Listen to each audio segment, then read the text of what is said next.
Nazungumziwa asubuhi ya leo kuhusu hilo.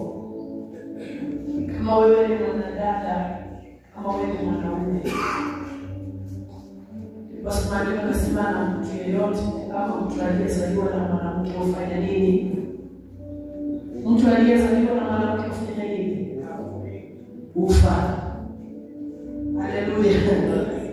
Mtu aliyezaliwa na mwanamke, uwe mwanaume, uwe mwanamke, wewe ulizaliwa na mwanamke, utafanya nini? Ufa. Kwa hivyo hakuna vile laana itakuwa mwanamke mwanaume usikue. Hakuna vile laana mwanaume itakuwa na mwanamke usikue. Hii laana iko pande zote. Hii laana inakutana. Na hii laana imekuwa kwa pamoja. Wakati tumekutana ya kwangu ikaambukizana na ya kwako. Wakati tunakaa pamoja mke na mume na ya kwako ikaambukizana mume wako. Kwa hivyo yale mateso unapitia, ingine ni ya kwako, ingine ni ya kwake. Kuna vile utabeba mzigo fulani kwa ajili ya mume wako. Kuna vile utabeba hali fulani ama mzigo fulani kwa ajili ya mke wako. Kwa hivyo kuna taabu, kuna masikitiko, kuna vitu ambavyo utapitia kama mume kwa sababu ya mke. Kuna vitu mke utapitia kwa sababu ya mume wako. Na wakati tunamiti pamoja hapa, tunakaa pamoja kama familia na tunapata watoto pamoja, tunazaa watoto katika ile hali. So ni vizuri kudili na hizi nguvu wakati Mungu ametuwezesha na kukupa uhai. In fact, mambo haya Mungu amewaficha wenye hekima, ndivyo maandiko yanasema. Amewaficha wasomi, watu ambao wana utafiti mwingi wa kufanya research ya kuweza kujua mambo ya elimu. Lakini mambo haya tunayozungumzia leo asubuhi hayako na wao ama hawana. Kwa nini? Hawajapata ufahamu. Mimi na wewe, kwa sababu Mungu ameshatufunulia mambo haya kwamba tunaweza yashughulikie. Amen. Haleluya. Tunaweza yashughulikia. Kuna vitu maishani mwako, kwenye ndoa, kwenye watoto, kwenye mume, kwenye mke, kuna vitu ambavyo vinakuudhi, vinakupa huzuni, vinakufanya kutokuwa mtu ambaye unajihisi kwamba una raha. Unajihisi kwamba mimi naweza nikakuwa mtu fulani. Kwa hiyo ni wakati ambapo unaposikia neno hili, ni wewe kuweza kudili nayo, kushughulikia, kwa kumaanisha, maana hii maisha si ya kwangu. Mimi na ya kwangu, wewe uko na ya kwako. Ni vitu ambavyo Mungu wakati amezungumza, unajitolea kwa bidii bila kujali. Maana kesho haujui, na kesho yako, safari ya kesho wanajua leo. Kwa hivyo maana unataka kwenda kesho, tengeneza leo. Hiyo huduma unataka kwenda ndani kesho, shughulikia leo. Hao washirika utaenda kutana na wao, washughulikie leo. Hiyo ardhi na buchi ambao utaenda kuingia ndani, shughulika leo. Vile vitu unataka kwamba vitatokea maishani mwako, vishughulikie leo sasa. Anza kukataa kwamba watu wa laana, watu wa machungu hawatakuja upande wako. Wakati sisi tumekuja kwa msalaba, tukawa katika hali ya uchungu na huzuni na umaskini mwingi, tumepitia hali ngumu ya mateso sana na huzuni. Mungu alipotupatia watu, ama wale watu waliohusika kukuja kwetu, ni wale watu wana uchungu tu. Sijaona mtu akuja kanisani aseme mimi nimekuja tu kusimama na kazi ya Bwana. Bali kila mtu mwenye amekuja, hata mtu wa maana amekuja. Kila mtu mwenye amekuja na uchungu. Kila mtu mwenye amekuja kaingia hapa, ameingia na ushuni. Hata mtu amekuja ukaona kweli huyu Mungu ametuonekania. Huyu ndugu tulikohoa amesikia. Tukisema ni vyema mara moja, tukisema ni shamba mara moja. Lakini watu ambao tumeingia kwenye huduma, tumekuja na uchungu na ushuni. Kwa nini? Mchungaji alikuwa na ushuni na akawa na uchungu. Kwa hivyo watu ambao waliweza kuja upande wake walikuwa watu wa huzuni na uchungu. Lakini tukiomba, hao watu ndio tunaweza nenda na wao katika kiwango kingine. Haleluya. Tukimwangalia Daudi anapata watu maskini tu. Watu maskini ndio wanakuja upande wa Daudi. Na hao watu maskini ndio wamepitia tabu na yeye. Hao watu ndio wamemtia moyo. Hao watu ndio wamemfanya Daudi kuwa mfalme. Kwa sababu walisimama na yeye. Kwa hiyo hali yako na hali yangu tukiweka pamoja na tushikane kwa neno la Mungu na tuamue kufanya vita, mimi ninaamini ya kwamba lazima kuna kitu kinabadilika maishani mwetu. Kuna vitu vinazalika maishani mwetu. Kuna vitu vinabadilika. Pengine kuna kitu kinakutendekea, unajiuliza maswali, nimeombea, nimewekewa mikono, nimepakwa mafuta. Kumbe haujavunja roho ya laana ya kizazi cha nyumba yenu ya ushuru na uchungu. Kuna watu walikufa katika hiyo hali. Kuna watu walimalizika kwenye hiyo hali. Kwa hiyo lazima wewe uombe kwa bidii. Hivyo fundisho wakati imeanza, nashukuru sana, wakati nilianza maombi ya mafundisho ya ardhi, kuna vitu nilipata. Wakati umefika kwa hii mafundisho tena, kuna vitu ninapata kwa nyumba yetu. Bwana asifiwe sana. Mimi sikuwaijua kwa generation ya kwetu, eti msichana alinyongwa. Hata mwingine aliuawa na bwana yake. Wakaniuliza kutokelea wakati ndio sababu ndoa zinasumbua. Wewe ndio ndoa yako inasumbua, kuna nini kilifanyika? Wananiambia kwamba nyumba yetu watu walitumikia Mungu wa mwezi, lakini wao hawakujua. Wakati walikuwa wasichana wao wakipatikana kwa hali fulani wakipigana bwana yake, akamuua. Alipomuua akamaliza, basi nyumba ya Mkisa hiyo imeingia kwa hiyo laana. Kwa nini? Kwa sababu walitumikia Mungu bila kujua na wakamtolea sadaka kwa kuua msichana wao. Bwana ndiye alimuua. So kutokea kwenye spirit ilikufa na uchungu na ushuni kwamba wasichana wasifanye nini? Wasiolewe. Lazima ukiolewa huwezi pata amani kama haujashughulika. Na siku anajua ni vitu nimepata juzi nikiwa kwa hii kanisa. Mwingine alipatikana kwenye tendo mbaya na kingono nje ya ndoa yake. Aliporudishwa akafukuzwa akaenda kwa wazazi wake wenyewe, kwa familia yetu ndio walifanya. Waliua wenyewe. Nyuma ya Mkisa waliua wenyewe. Na mambo haya ni vizuri kufahamu historia ya nyumba yetu. Bwana asifiwe sana. Ni vizuri kufahamu historia ya nyumba yetu. Ndio unapitia kwenye familia, kwenye ndoa, unapitia machungu, unapitia mateso, unajiuliza maswali, mbona mume wangu ananidharau? Mbona mume wangu ananiacha hivi? Mbona mume wangu ananiruka kama mbwa? Mbona mume wangu anakasta ili anakuwa kama simba kwangu? Kwa nyumba yenu au kwa nyumba yako kuna hiyo spirit, kuna hiyo curse. Kama hauja-break, ina maana kitu bado imeshikana, inafuata generation. Lazima upate hiyo waya, ukate kabisa. Lazima uoye mti na mizizi uweke nje. Juu chake ikauke, ikufe. Utapata amani. Haleluya. Unataka kustarehe kwenye maisha? Unataka kwenda? Unataka kwenda pale, unataka mashamba, unataka kujenga familia yako, ndio mashamba wakajenga wakati manyumba za mama na wakaendesha magari. Lazima kuwe na kitu hapa kufanya. Haleluya. Lazima kuwe na kitu hapa kufanya.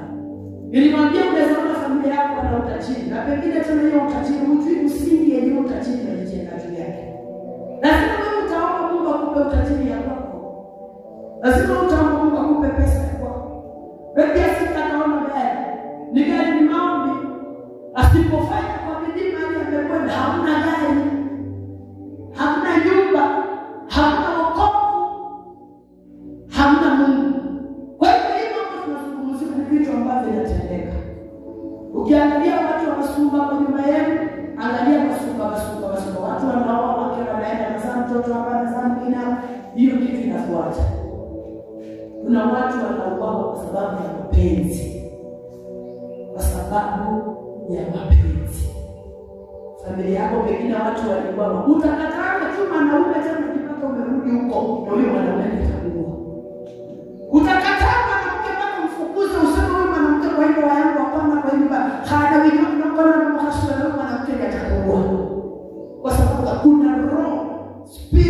ya laana ilikufa na inadai.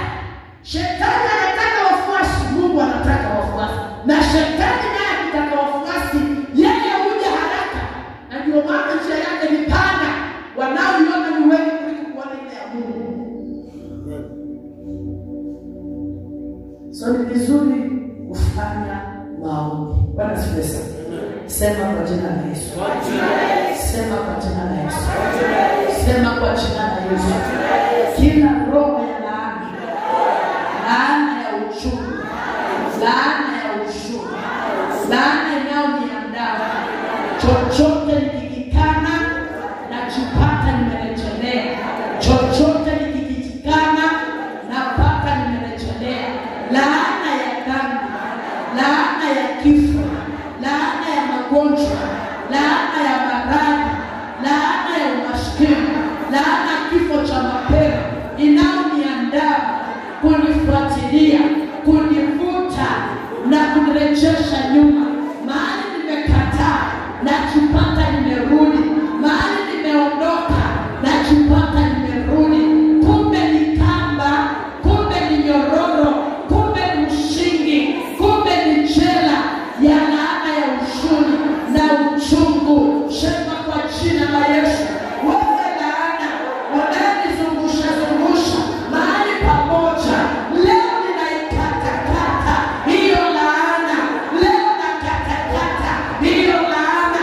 Nakata hizo kamba, nakata hizo laana, nakata hizo nyororo, nakata hiyo ushuni, nakata hicho kitu kinachonivuta kunizungusha zungusha kwa madhabahu ya nyumba ya baba yangu na madhabahu ya nyumba ya baba yangu.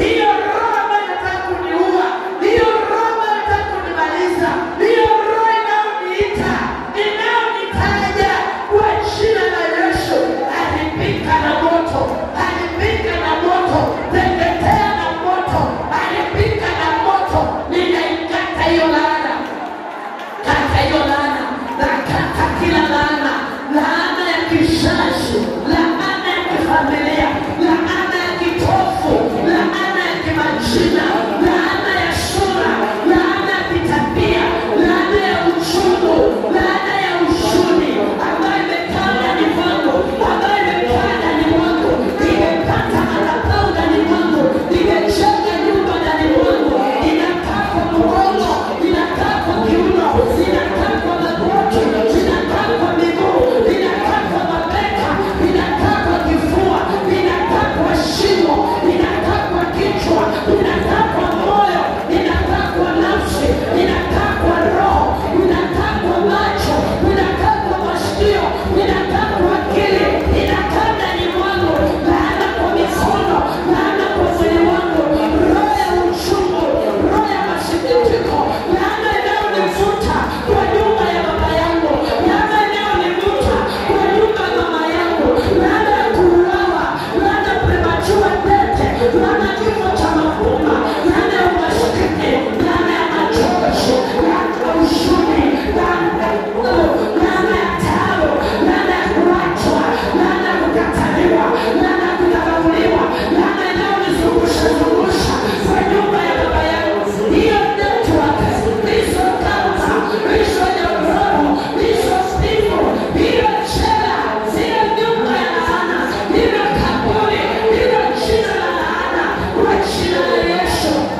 Shema inaniondoka.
nenda mfikie Mungu. Kwa hiyo laana ikiwa juu yako, utapata watu wanakudharau.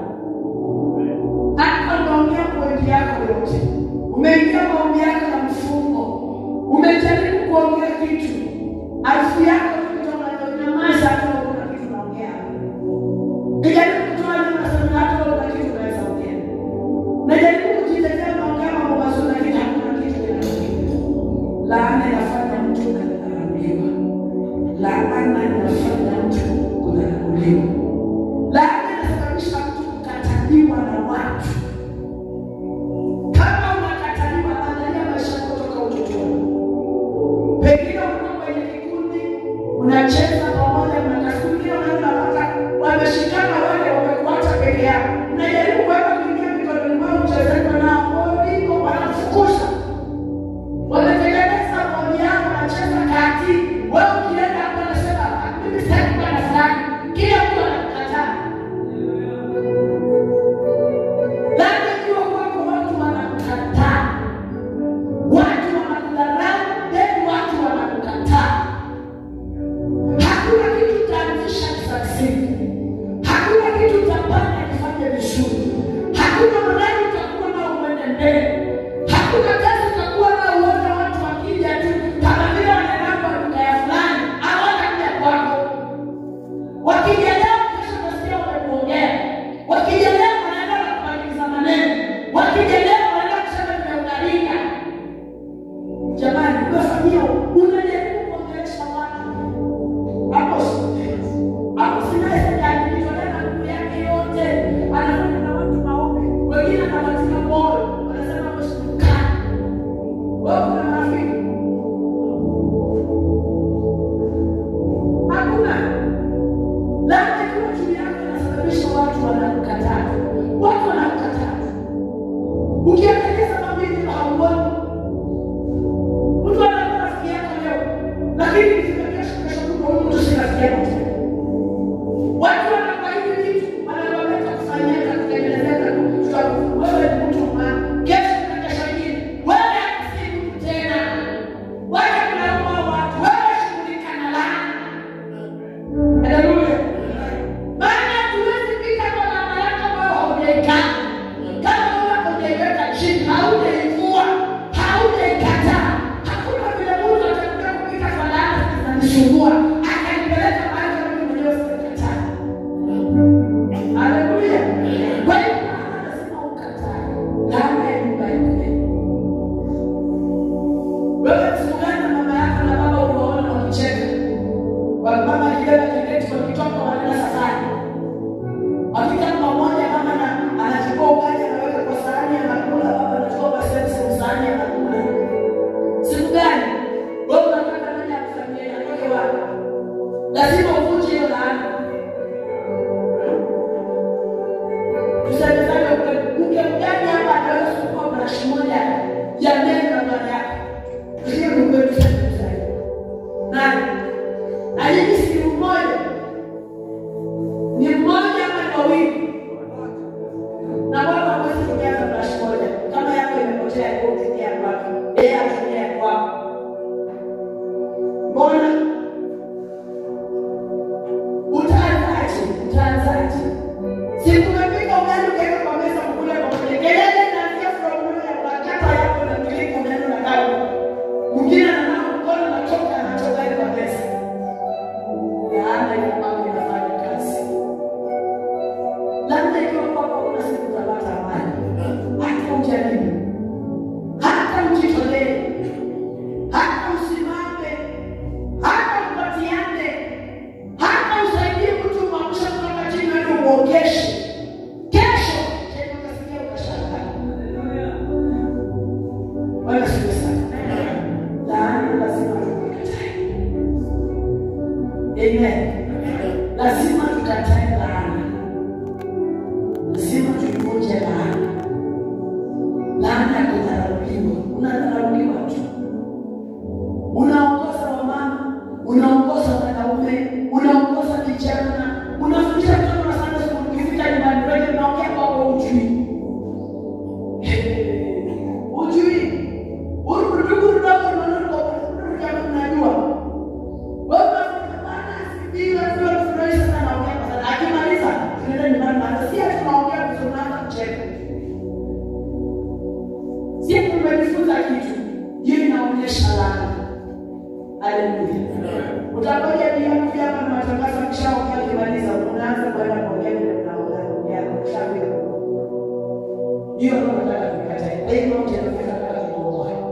tuikatae kwa maisha yetu. Kama viongozi, kama Wakristo, mahali tunakotoka hatutadharauliwa, mahali tunakotoka hatutakataliwa. Wale waliotukataa, wale waliotudharau, leo tunatangaza moto na radi hiyo roho iliyo chini yao ambao waliona chini yetu. Leo tunapokuja hapa inavunjika mpaka kulu. Ukitoka hapa leo kuja Jumapili unataka shida uniambia kuna kitu kinabadilika. Hata kama ni kwa familia unakaa. Mama Mungu leo lazima ajue kwamba kuna mtu hapa. Lazima mtu kieleweke. Lazima kieleweke. Lazima kieleweke. Pika, lazima hiyo shida ielewe kwamba kuna mtu wa maana hapa. Kama wataka kufika hicho kiwango ni laana. Na Mungu lazima uvunje hiyo laana. Maana kwa miaka yake ndio bado haujafika ile mfano atakuwa vile alivyo. Kwa hiyo lazima uvunje hiyo laana kabla hujafika ile miaka. Haleluya. Lazima uvunje hiyo laana. Baba yako na mama yako hawakuwahi fanya vitu vikubwa. Wewe unataka ufanye vitu vikubwa. Kama utapitia, utaona moto. Dada utapitia, utaona shida. Lakini kama utajua hii ndio njia pekee ya kuvunja ya kuharibu kila ambacho Safeti na Hagai hawakufanya, walikufa premature death. Unakataa kwa mgonjwa hafi mapema. Hiyo laana inamaliza, haimalizi mtu hapa kwao. Haimalizi kama ni baba, haimalizi kwa elimu yangu. Haimalizi kwa elimu yangu. Hata kama nimekuwa kwa mume wangu, tumeunganika, mume wangu msimpende. Kama yuko kwa mke wangu, nimeunganika na mke wangu, hakufi mapema. Haleluya. Unakataa kumaanisha. Kama kuna vitu watu walidharauliwa ndani, walifanya mipango, walijenga nyumba na wakaa ndani, hiyo roho wao haifanya. Haitaoperate. Walifanya biashara na wateja wakafunga makanyuma, hiyo roho haitafanya kazi hapa kwao. Hapa kwao haifanya. Wanataka mashamba kitaka watu wa group, hapa kwao haitafanya kazi. Wanataka tulikatae leo. Tukanusha wao kuangalia kwa ofisi. Hawataangalia vikundi. Hawatakukaa kuongelea. Maandiko yanasema kwamba kila mtu utakayejiona katika ile Isaya 54 ya kwamba utahukumu kwamba una makosa. Maana utakuwa umeinuka na kinyume cha Bwana. Kwa hiyo kama kuna ulimi wowote umedhubutu kuinuka mahali pa kunidharau, umeinuka mahali popote pa kunikataa, leo ninahukumu hiyo ulimi, ninahukumu hiyo roho ya laana, ninahukumu hiyo vikundi, ninahukumu hayo maneno, ninahukumu hiyo sura, ninahukumu hiyo tabia, ninahukumu chochote waliongea kuangalia kukachinandika. Leo ninakiharibu na kusababisha ninashinda na kupanda vitu vipya. Haleluya. Lazima uwe na vision. Lazima uwe na maono ya kwenda mahali kesho. Haleluya. Lazima uwe na. Kwa hiyo kama uko na maono leo, hata kuona kile kinafanya sitopishi maono ya haraka. Na mimi watu ambao tumekuja hapa ni nasesa. Na inasema naweza kwamba 2 hours bila mtu kukuambia amen. Unaweza kuomba na hata nikisema amen na kupata umechoka. Hii inamaanisha kuna maji na lakini kama kama maji yakabili amen. Yakabili hakuna maji na mchezo tunafanya. Haleluya. Wewe unakuachia nafasi kwamba uingie uchimbe. Utoe ndani, ingia ndani ya mizizi, chimbua. Ingia ndani kabisa, teremka panda juu ya milima ng'oa. Teremka bila kuachia nafasi nzuri, uombe kwa nafasi. Ndio sababu nakuachia muda mrefu. Maana kitu cha nanga si kitu cha leo, ni kitu cha miaka. Kama unataka shosho, wana mashaka kwa nyuma yetu. Wewe unafikiria tu watu wana mashaka sasa. Tuko na bala. Tuko na bala kumena.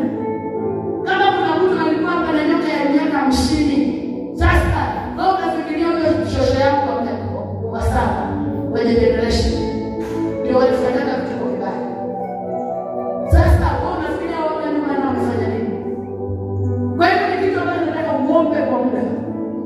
Unachimbua. Unatoa. Unashuka. Unapepeta, unapuliza. Makapi yanaenda, kinabaki nje kwenye maisha yako. Haleluya. Sema kwa jina la Yesu. Sema kwa jina la Yesu. Sema kwa jina la Yesu.